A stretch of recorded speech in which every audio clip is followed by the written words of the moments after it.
इस देश में 99% लोग जो बड़े भक्त कहलाते हैं, जो बड़े भक्ति को दिखाते हैं,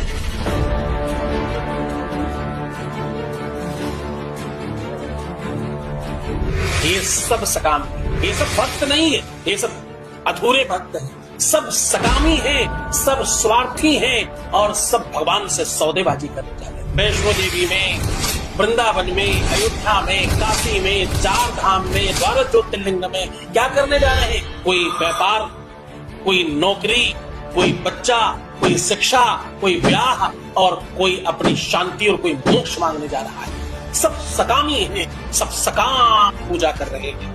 साधना बताती है निष्कामता श्रेष्ठ है।